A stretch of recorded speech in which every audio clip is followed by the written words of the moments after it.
Bon les amis, là j'ai l'impression que je filme que des oldtimers. C'est devenu que ça sur la chaîne YouTube. Comment tu vas frérot? Ça va bien. Ça va? Ça se passe? Chaudement, hein. Les gars, j'espère que tout le monde va bien. Voilà, avec la chaleur, le soleil et tout. On a l'ombre, on a la chance. On va pas se plaindre, ouais, c'est ça, on a l'ombre. Je pense que la voiture souffre un peu plus que nous. Mais bon les gars, je suis choqué de l'état du véhicule, vraiment très propre. Et là juste maintenant, il y a un frérot qui est passé, même lui, hein. Il a dit que voilà, il est vraiment dans un état incroyable pour 38 ans, tu m'as dit? 38 ans, ouais. 38 ans. Donc c'est une Golf 1. Donc ici la motorisation, qu'est-ce que c'est là-dessus? C'est un 1816 soupape, moteur de Golf 2 GTI, même Ok. moteur en carburateur. Ok. Si tu veux, je peux ouvrir le capot. Oui, comme ça on peut regarder un petit peu le résultat. Je vais vous expliquer un peu la petite histoire. Donc on s'était croisés il y a 2 ans maintenant chez Power Plus. C'est ça. Et tu sais qu'il me semble que quand on avait parlé, je t'avais déjà dit un peu que c'était intéressant pour qu'on la filme pour la chaîne YouTube. Ouais, tu m'avais déjà demandé. Et j'avais même pas encore commencé ma chaîne YouTube pour te dire. Donc c'était encore au début où je me disais allez on va regarder un peu les petites voitures qu'il y a. Mais ouais, elle est vraiment très propre, hein. Bon, on est resté en contact et alors on a su se fixer un petit rendez-vous. Là ici, donc on a la petite peinture qui est assortie. Donc ici, niveau pièces mécaniques, qu'est-ce qui a été modifié? En fait, de base, c'est un moteur à injection. Ok. Donc tout ça, l'injection, ça a été supprimé. Et à la place, là, j'ai mis 2 carbu Weber 45. Et voilà, en gros, c'était pour avoir un truc un peu plus propre, moins de câbles. Mais et une sonorité un peu atypique parce que bah, les carbus, ça ronronne bien. Et comme tu m'as bien dit, aussi. ouais, la consommation là-dessus, c'est combien là-dessus si on peut donner un chiffre? En roulant plus ou moins correct, on a 12 litres au 100. 12 litres au 100, ok. Et alors là-dessus, tu m'as dit c'est le moteur en fait de la Golf 2 GTI en fait. Ouais, la GTI c'est soupape, ok. mais avec l'injection à moins. Quoi. Et là-dessus alors, du coup maintenant avec les modifications que tu as fait, tu sors combien de chevaux? Je sors 150 chevaux sur le banc. 150 chevaux, traction ici 800 kg. 800 kg. 800 kg, donc le rapport poids-puissance c'est un peu sympa. Quoi. 800 kg, c'est que je ne m'attendais pas du tout, hein. Je me suis dit à la limite une tonne, hein, tu vois. La Golf 2 est un peu plus lourde, elle est aux environs d'une tonne, la Golf 1 est un peu plus légère. Mais c'est fou, hein. Mais on le voit aussi que ici par exemple au niveau du capot, ben, on voit que c'est fort vide. Bon, il y a tout ce qui est nécessaire, on va dire le moteur et tout le restant. Donc ici tu as ajouté aussi une barre, je vois ici, anti-rapprochement. Donc quoi, ça aide au niveau du châssis et tout aussi? C'est déjà plus rigide et ça évite que quand tu accélères un peu, quand tu charges, ça évite que le châssis se déchire. Sur une Golf 1, il n'y a pas de berceau, donc le moteur est vraiment posé sur les longerons avec un support devant, un support derrière et c'est tout. Donc c'est vraiment toute la caisse qui ramasse les chocs, contrairement à une Golf 2 qui a un berceau un peu plus moderne. Quoi. Ça c'était la voiture, les vraies, hein. Donc Golf 1, la toute première, l'année exacte donc? C'était une 83. Année 1983. C'est vraiment une année de transition avec la Golf 2. En 84, la Golf 2 a commencé. Ah ok. Et là, c'est vraiment une des dernières. Putain, là, il y a une très belle voiture aussi qui passe, hein. Ouais, c'est ça, j'aime beaucoup. J'ai l'impression aujourd'hui tout le monde a sorti les belles voitures. J'en ai croisé tout plein sur la route aussi. Ça, c'est très beau, ça. Tu sais que c'est ma Mercedes préférée des oldtimers, hein. C'est sympa. Ouais. La SL. Elle est dans un état de fou. Et alors, toi, tu m'as dit ici, donc au niveau des jantes. Donc là, c'est des BBS RS en 17 pouces. Et j'ai une autre paire en 15 pouces avec des semi-slick. C'est plus agréable à rouler, on va dire. Ok. On sait plus profiter que ça. Regardez un petit peu l'intérieur. Et tu as fait un très bon choix de couleur. Parce qu'ici, déjà, la couleur extérieure de carrosserie, c'est l'origine. Non, ça, elle était noire de bas. T'as fait une peinture. La Golf 7R. Bah, ça c'est vrai, ouais. La Golf 7R, ouais. Donc voilà. Et après, j'ai fait l'intérieur avec Camel. C'est un très beau match. C'est un choix parce que quand on fait à l'intérieur, ça coûte assez cher. Et si on se trouve dans la couleur, en fait, on voit le rendu quand il est fini, quand il est dans la voiture. C'est ça. Donc avant ça, on se dit, on verra bien si ça se passe bien. Quoi. Putain, mais tu sais que la couleur, le rendu est fou. Hein. Merci, c'est gentil. Merci. Comme ça, là. Tu vois, ça fait plaisir parce qu'en fait, ça attire tout le monde parce que déjà, c'est une voiture qui sort du lot. Donc je pense que voilà, tu dois être. C'est rare et depuis que je suis ici, que je t'attendais, il y a plein de gens qui m'ont demandé, ouais, elle est belle et tout, c'est quelle année. Là, il m'a demandé, il y a 5 minutes avant que tu arrives, tu la vends. Le petit détail qui tue. Le poignet Porsche. Donc le poignet Porsche, tu m'as dit de la 964. 944. 944, ok. Ils ont été chromés, passés dans un bain. C'est incroyable. Sinon, tout l'extérieur, donc le kit, il n'y a que les jantes qui ont été modifiées. Mais sinon, extérieurement, à part les poignées et les jantes, tout est d'origine. Légèrement rabaissé. Légèrement, un peu trop. C'est vrai que quand tu la regardes, il y a une paire de KW dessus. Si on se met comme ça, ouais. Donc là, bien rabaissé. Et alors là, ça doit être bien raide hein, sur la route. C'est bien raide. Bon, ces temps-ci, je suis en train de filmer de plus en plus d'oldtimers. Ouais, j'ai vu sur ta chaîne. Ouais, ça. Golf 3 VR6. Et encore une autre couleur concept qui va bientôt sortir aussi.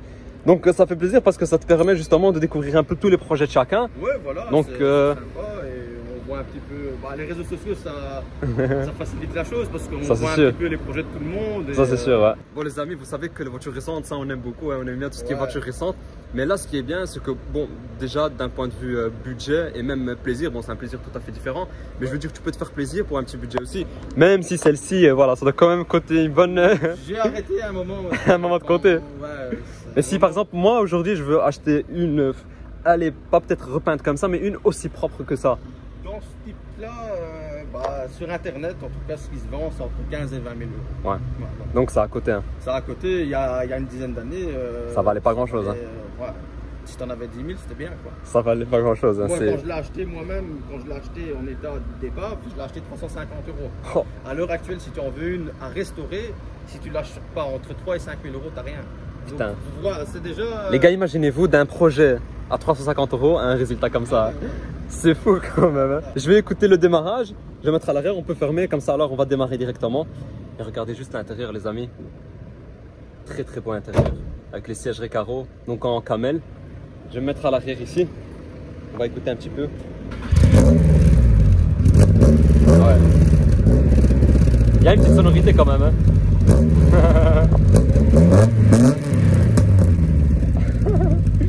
Les amis, il y a une petite sonorité de l'époque. Hein. C'est incroyable. Hein. Et alors la petite poignée Porsche. Vous allez faire attention ici vu que c'est assez bas. Magnifique, on est parti. Donc intérieurement, ça se présente comme ça.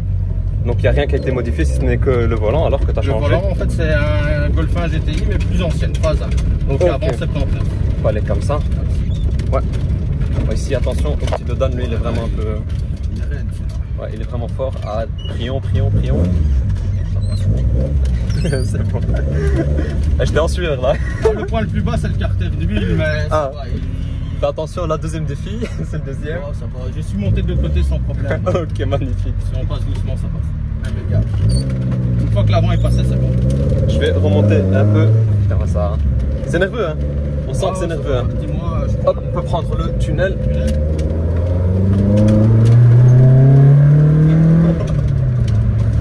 Oh, il y a un petit bruit quand même. Hein.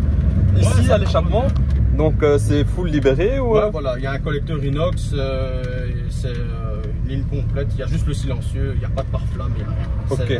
Il y a le collecteur et c'est un tube jusque derrière, à part qu'il y a le silencieux. Silencieux final alors, silencieux final, c'est tout. Ouais. Si on regardait un peu ici, donc ici tableau de bord, t'as rien changé. Tableau de bord, il n'y a même pas de radio, il n'y a rien. T'as même le petit cache radio. Ah, le petit cache radio d'époque. Ça c'est vraiment puriste. Ouais.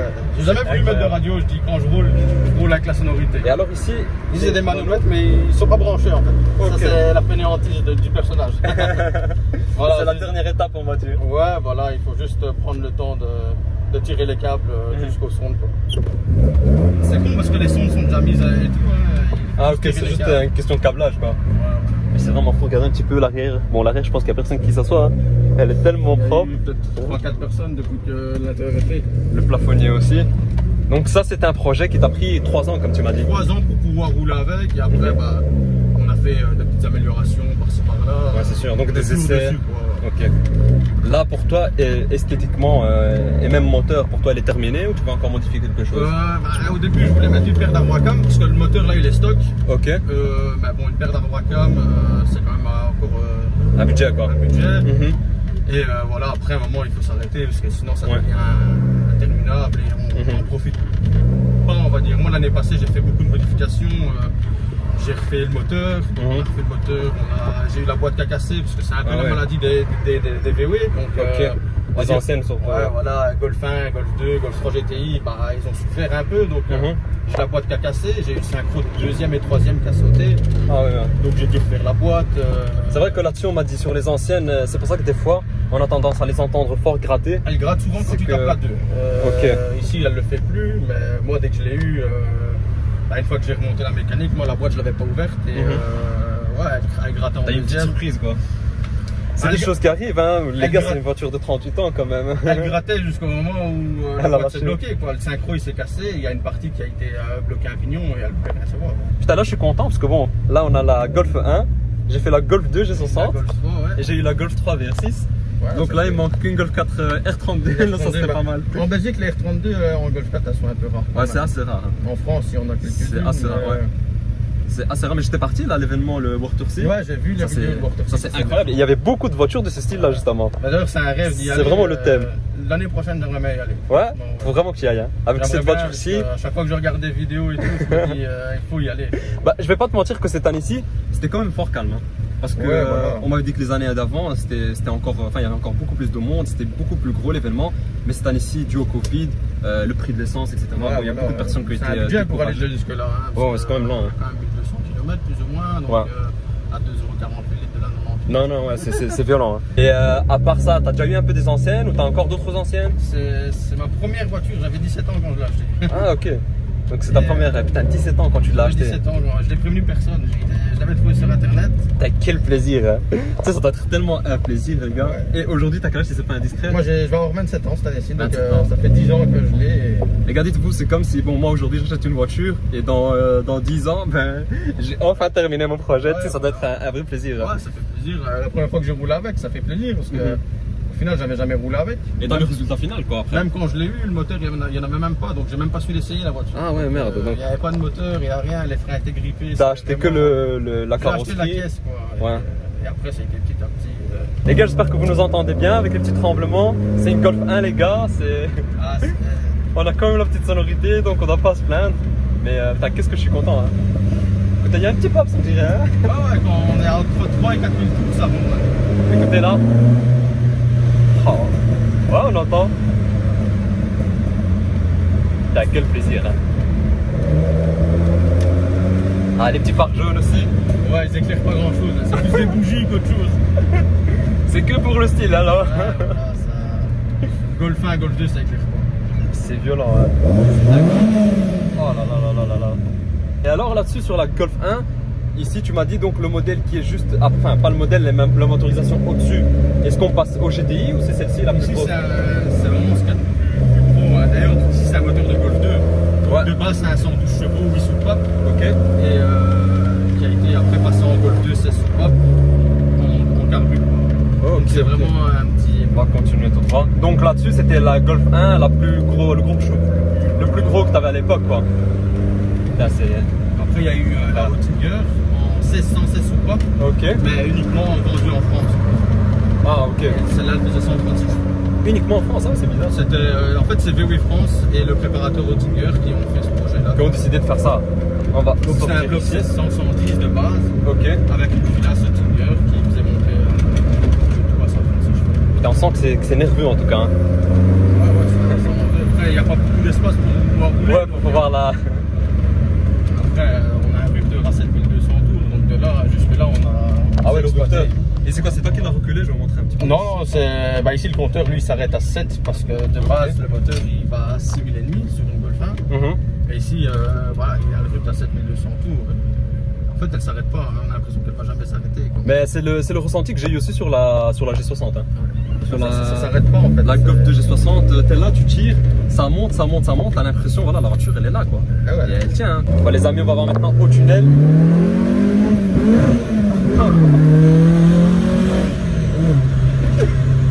Putain, quelle bombe les gars.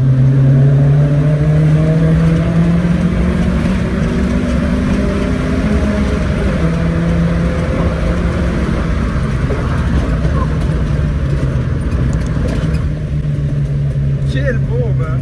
Ah, c'est choquant hein. Et il faut savoir la rouler hein. On voit 150. Il faut savoir la rouler. 150 chevaux. Pour 800 kg, ouais, c'est... Oh les gars, je crois que c'est... Bon, dans ce tunnel, je t'assure qu'on en a fait des accélérations, mais... mais 150 chevaux les gars. Tu m'as dit 900 kg, 800 kg? Elle fait 800 kg donc... 800 kg, quel ressenti de malade. Juste à la fin freiner.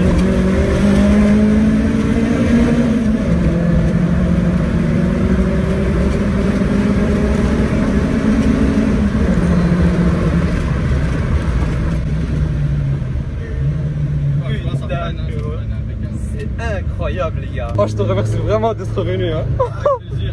Ah, t'as refait mon après-midi les gars, c'est fou. Franchement quand tu m'as contacté ça m'a fait plaisir aussi parce que faut dire hein, que la voiture plaît et qu'elle est remarquée. Non mais c'est fou. Moi le projet, quand je l'avais vu la première fois donc chez Power Plus, ça m'avait choqué, c'est pour ça que je me suis dit bon je vais aller comprendre son Instagram, qu'on reste en contact. Ouais, voilà, et les gars, qu'est-ce que ça marche 150 chevaux.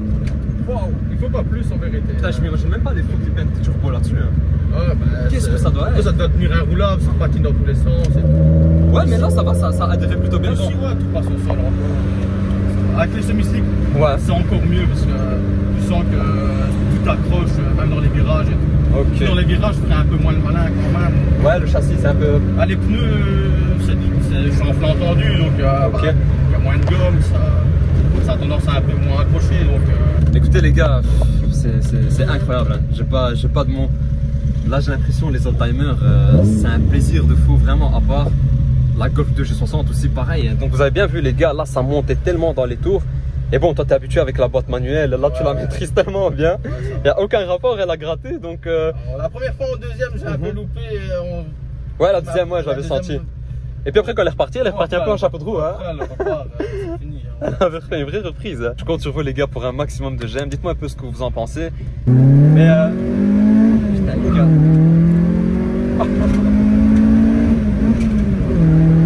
C'est choquant les gars. Quel plaisir de malade. Hein. Je tenais réellement à te remercier. Ah, merci à toi. Vraiment, ça fait vraiment plaisir. Une pièce incroyable. Là ça nous permet justement de partager ici la passion, tous ensemble. La passion automobile, on est tous des passionnés. Voir le projet de certains, ainsi ça fait plaisir. Ouais, mais comme je t'ai dit, hein. Des gens comme toi qui font de la pub sur les réseaux sociaux, qui font des vidéos. C'est comme ça qu'on a la chance de découvrir. Bon, on partage tout. Hein. Moi j'ai toujours dit tout le monde est le bienvenu, que ce soit des récentes, des grosses supercars, des oldtimers, peu importe. Parce que chaque voiture a soit une histoire, soit il y a un projet derrière. En fait, à partir du moment où il y a quelque chose à raconter, c'est hyper intéressant à filmer. Donc que ce soit une grosse sportive, on connaît, mais des oldtimers comme ça permet à faire découvrir aux gens, donc même aux personnes de mon âge. Hein. Moi, bon, je suis un année 2000, donc moi j'ai pas goûté à ce genre de voiture là, donc ça me permet justement de mieux découvrir ces modèles là et aussi aux personnes donc des autres générations qui me suivent sur la chaîne, donc je le vois au niveau des commentaires et tout, c'est un vrai plaisir pour eux aussi. Hein. Ouais, donc ça rappelle des vrais souvenirs et à l'ancienne ça les gars, année 83 et ça a une pêche les amis, je sais pas comment vous décrire ça. Encore une fois sur les vidéos YouTube et le ressenti en réel, c'est jamais la même chose. Mais je vous assure que c'est exceptionnel. Je vais afficher son Instagram, il va s'afficher tout de suite à l'écran, n'hésitez pas à lui donner de la force. C'est un projet incroyable, moi je dirais même que c'est un projet d'une vie parce que autant d'années il a travaillé dessus et là le résultat est juste exceptionnel. Donc partez vous abonner, n'oubliez pas le maximum de j'aime, de vous abonner aussi donc sur ma chaîne YouTube, d'activer la clochette des notifications. Ceux qui veulent filmer leur voiture, qui viennent me voir sur mon Instagram, Bruxelles Spot.